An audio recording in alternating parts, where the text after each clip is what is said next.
Le projet d'élevage et agricole du Congo, une société de droit congolais qui se propose de réaliser 29 000 hectares de plantations forestières et agroforestières à base d'espèces fertilisantes sur les terres Pouetiéné, Kan, Pounou, Mouoko, Otulu et Onzélé, à Gomboma dans les plateaux. La cérémonie relative à la levée des droits d'usage aux familles propriétaires de ces terres a eu lieu ce 23 janvier sous les auspices de Pierre Mabiala, ministre d'État en charge des affaires foncières et du domaine public, en compagnie de Rosalie Matondo, ministre de l'économie forestière, en présence des autorités locales et des représentants du PAC, moyennant le versement des francs symboliques. Procéder à une cérémonie qui désormais nous est habituelle.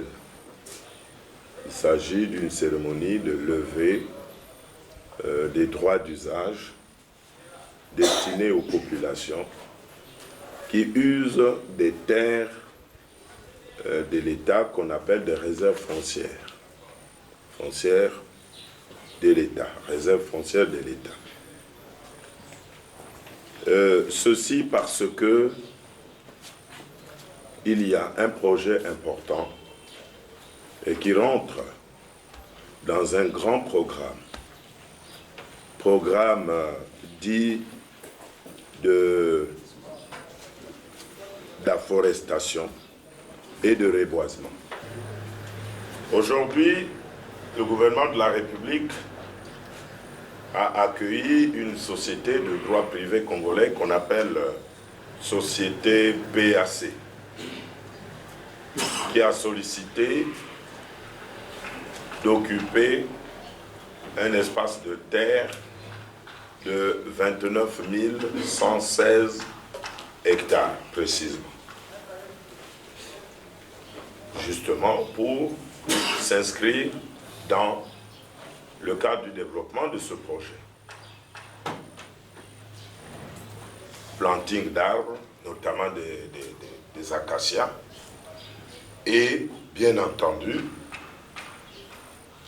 ce projet permettra aux populations de réaliser leurs activités agricoles dans le sein de cet espace-là. Donc c'est donc un avantage. C'est un avantage réel pour les populations qui vont avoir la facilité de travailler sur ces terres-là, puisqu'il y aura des engins, des tracteurs pour la transformation de la terre. Promouvoir l'économie verte, telle est l'ambition du gouvernement congolais qui, par l'entremise du ministère de l'économie forestière, ne cesse de multiplier les initiatives allant dans le sens de valoriser les terres savanicoles pour la pratique des systèmes de culture climato-intelligents. Ce grand projet que nous allons mener ensemble, ce grand projet qui va transformer la localité, ce grand projet qui va apporter une économie locale, ce grand projet qui va amener de l'emploi à nos populations. Et c'est tout ce que nous voulons, Monsieur le ministre d'État. Au lieu de continuer à cultiver l'herbe qui nous apporte que la pauvreté, nous voulons désormais cultiver les arbres et entre ces arbres, faire des cultures vivrières.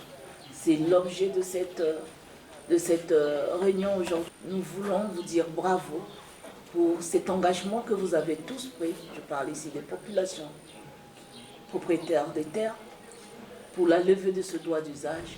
Les terres, vous allez mettre les enfants qui vont travailler avec la société qui va s'installer.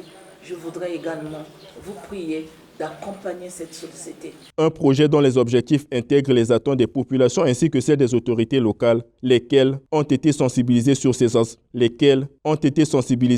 avantages.